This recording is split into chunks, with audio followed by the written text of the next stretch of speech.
Okay. Okay, Rachel. Um, I have here with me Rachel Pollack. I'm Joao Caldeira. I'm the founder of the Tarot House of Lisbon, and we are going to we are planning actually this great event in May, the International Tarot Month. And during the International Tarot Month, there will be the International Tarot Encounters, 17 to 20 of May. And Rachel will be here, and we are actually very, very glad with that. And in this second talk, we are going to have to present to everybody and to do a presentation of this event to everybody. I was going to ask Rachel, that has 34 books already published. Now there are going to be the 35th book. Rachel, how important is tarot in terms of your writing, and how important is your writing in terms of the tarot that you do? Well, of course, my writing is very important to what I'm tarot because it all comes together. I mean, my work with tarot leads to the things I write about it, but then the fact that I'm writing about it and exploring it and coming up with new things all the time very much develops what I do with the cards. So in my book called The Forest of Souls, I had developed what I call wisdom readings, which are where I ask the cards wisdom about something, like what is the soul, or how do we talk to God, or something like this. And the result of this is that I then do this in my practice. So my practice reading is very informed by the effort I make to in my books, But the tarot is vital to my writing, not just because I've written so many books about tarot.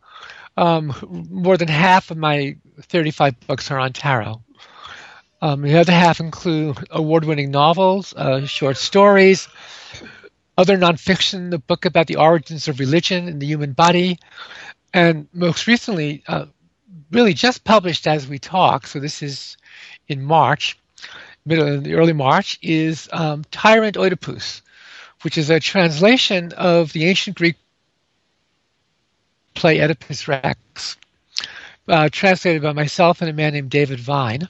And this is very, very exciting. So this may seem very far removed from tarot, but in fact, it's because of tarot that we came to do this. David is a tarotist as well as me.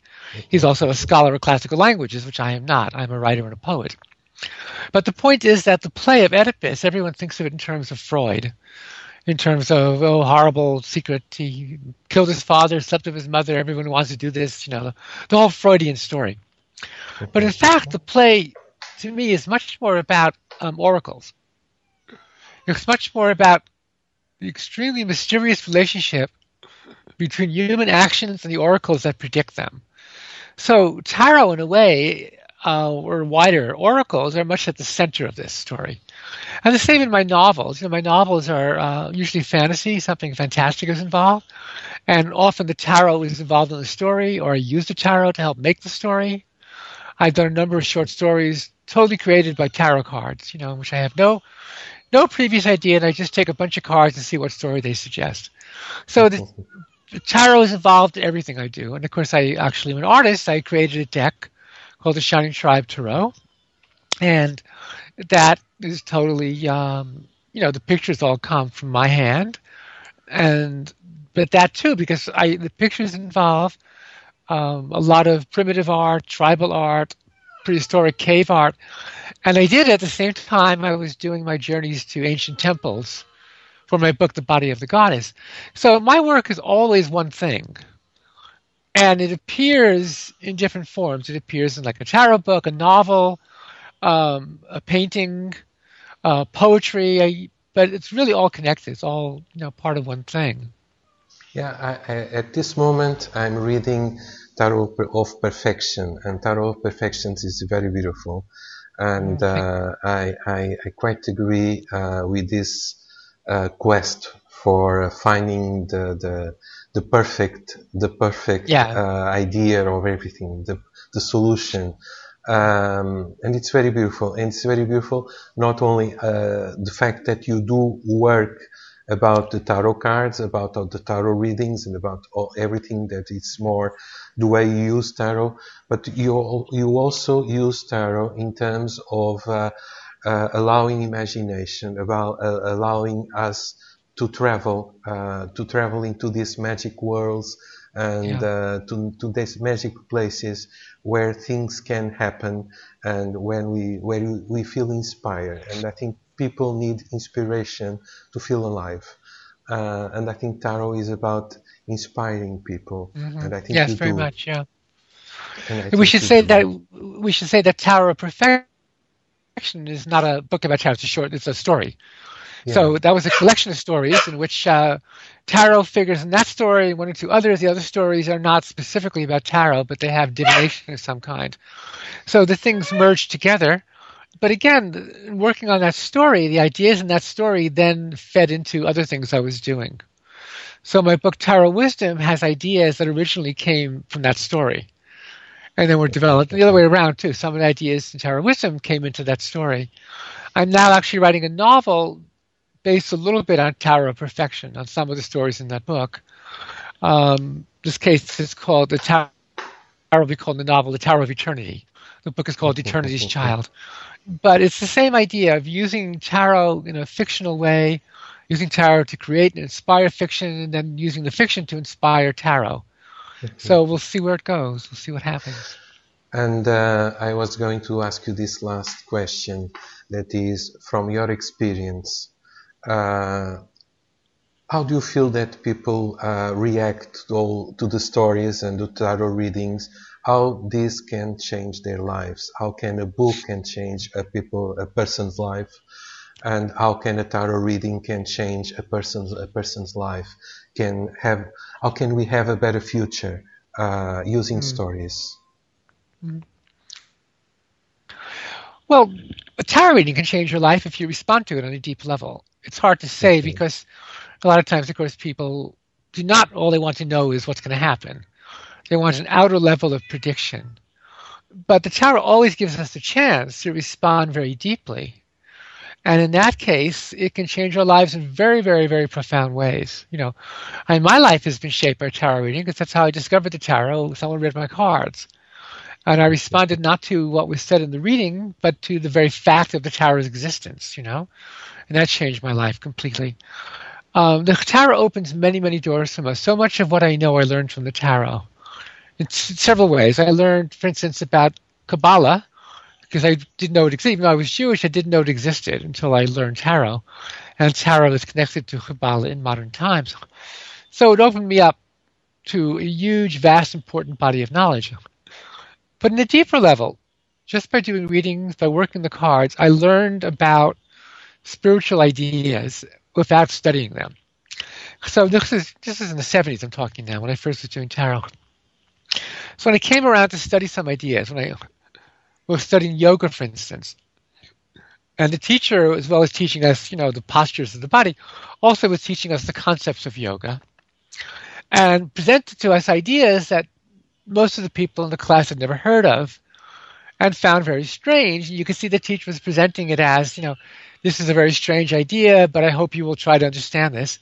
And to my mind, it was, oh, I know that. The tarot taught me that. And I did not mean that someone's book about tarot. I meant the tarot itself. Just looking at the pictures, thinking about them, working with them, seeing them in readings, taught me this whole body of spiritual knowledge that otherwise I would have had to spend many years studying texts, taking classes, just doing all kinds of complicated scholarly work, whereas the tarot teaches us very, very directly. So the tarot always has a chance to open our lives and change our lives very dramatically. And we can use it that way too. We can use it to shake ourselves out of something.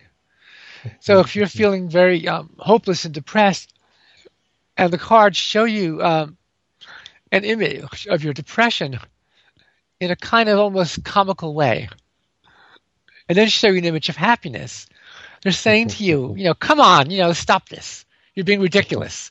Stop being depressed. Look at the good things. And then the next time you get depressed, you say, "Oh, right, this is what they were telling me to stop this nonsense." Yeah, yeah.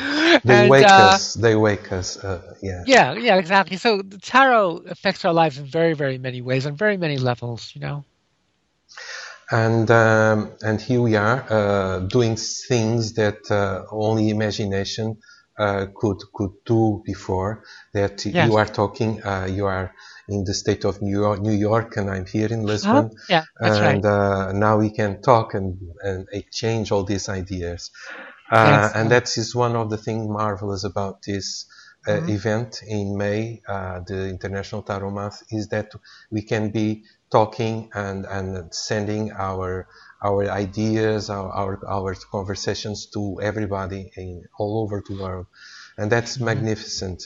And I think somehow this was inspired by stories before. Some people Mm. before thought about these possibilities, and now they are real. They are real, and they will continue to be more and more real anyway. Uh-huh. So is is this event? Can this event be sort of an inspiration as well? Sort of a magic thing? Can magic exist? Many people ask themselves, is magic true? Can magic be true? Is magic real? Well, I can tell you for a fact that magic is real because I've seen other people do it and I've done it. It's not Mhm, always dependable. It depends on the practitioner. I'm a very, very primitive, simple, low-level practitioner of magic. I don't, I don't pretend to have much knowledge or skill. Other people can do amazing things. But I mean, even me at my tiny little level, I've had some results. So I can tell you for a fact that magic is real. But it's like this recording. This recording is at the early stages of how to do international recording for the web. In mhm, a few mhm, years, something like this will be incredibly advanced. And so it's the same with magic. The more you do it, the deeper you go, the more advanced it becomes. mhm, Um, but this technique, this technology is going to be huge because, we can do readings now by Skype, but it's very primitive. You mhm, can do readings online, but that's primitive too. It's limited to what's programmed into the website. But at some future point, not very far away, really, um, we will start having big advances on how to do things in live time that will make a huge difference for tarot readings. mhm, mhm. I can't even say exactly what it will be, but I can see something coming that will be a very dramatic change. There's a joke going around, and it's not a joke because it's true, actually. Some years ago, I remember someone said they overheard some young people talking, and they were saying with disgust about how backward their parents were. And one of them said, "God, my mother still has an AOL account." Because this young person, AOL was like dinosaurs. And then now, a year or two ago, I heard the same kind of thing, but it was different. The person said, "Oh my God, my parents still do email." Yeah, Because everything is Facebook now for young people. yeah, But yeah, in about 5 years, people will be. Can you imagine? My parents are on Facebook, so things yeah. change all the time, and they change in very dramatic ways. And Tara will be affected by this, and I don't know how yet, but I can see something really fascinating. And as soon people will go, oh my God, my parents still do readings of cards. But actually, I think the cards have a magic all their own. The Okay. physical cards have a magical quality that will never be replaced. But there will be ways to use that, by technology too. Okay, Rachel. I want to thank you for one more of these conversations, and Okay. thank you very much, and thank you from my Yeah. heart. Okay, Thank you bye too. It's bye for wonderful to the talk to moment. you. Okay. Thank you. Bye. Bye. Bye. Bye.